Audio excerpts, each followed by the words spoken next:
25/1917।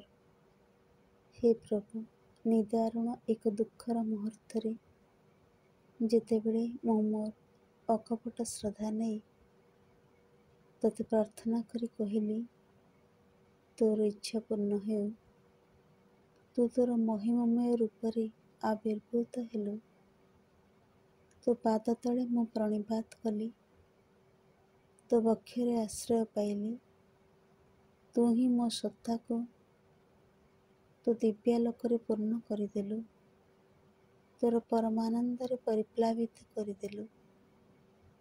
ତୁ ମିତ୍ରତାକୁ ଦୃଢ଼ୀଭୂତ କଲୁ ଏବଂ ତୋର ନିରବଚ୍ଛିନ୍ନ ସାନ୍ନିଧ୍ୟ ସମ୍ପର୍କରେ ନିର୍ଭର ନିଶ୍ଚୟତା ଦେଲୁ। ତୁ ହିଁ ପ୍ରକୃତ ପରମ ବନ୍ଧୁ, ଯେ କେବେ ଆମକୁ ବ୍ୟର୍ଥ ବିଫଳ କରେ ନାହିଁ। ତୁ ଶକ୍ତି, ତୁ ସହାୟ, ତୁ ହିଁ ଦିଗ୍ଦର୍ଶକ। ତୁ ସେହି ପରମ ଆଲୋକ, ଯେ ସମସ୍ତ ଅନ୍ଧକାର ଦୂର କରେ।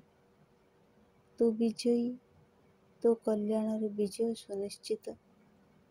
ଯେତେବେଳେ ଠାରୁ ତୁ ଏଠାରେ ରହିଛୁ, ସବୁକିଛି ସ୍ୱଚ୍ଛ ପରିଷ୍କାର ହୋଇଯାଇଛି। ମୋର ଦୃଢ଼ ପ୍ରତିଷ୍ଠ ହୃଦୟରେ ଅଗ୍ନି ପ୍ରଜ୍ୱଳିତ, ତାହାର ପ୍ରଭା ବିଚ୍ଛୁରିତ ହୋଇ ସମଗ୍ର ବାୟୁମଣ୍ଡଳକୁ ଶୁଦ୍ଧ ଓ ଉଦ୍ଭାସିତ କରୁଛି। ତୋ ଲାଗି ବହୁଦିନୁ ରୁଦ୍ଧ ପ୍ରେମ ମୋର ଆଜି ପୁଣି ନୂତନ ହୋଇ ଫିଟି ପଡ଼ିଛି। ପରୀକ୍ଷା ଭିତର ଦେଇ 10 ଗୁଣ ଅଧିକ ଶକ୍ତି ନେଇ ବେଗରେ ସର୍ବଜୟୀ ହୋଇ ଛୁଟି ଚାଲିଛି।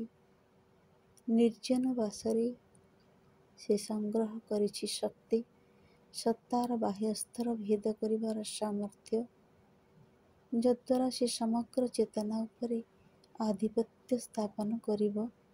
ତାର ପରିପ୍ଲାବନକାରୀ ସ୍ରୋତରେ ସକଳ ବସ୍ତୁକୁ ଗ୍ରାସ କରିବ। ତୁ ମୋତେ କହିଲୁ, ମୁଁ ଫେରି ଆସିଛି ଚିରଦିନ ପାଇଁ। ଭୂମି ପ୍ରଣତି ଜଣାଇ ତୋ ପ୍ରତିଶ୍ରୁତି ମୁଁ ଶିରୋଧାର୍ଯ୍ୟ କରି ନେଉଛି। ମା।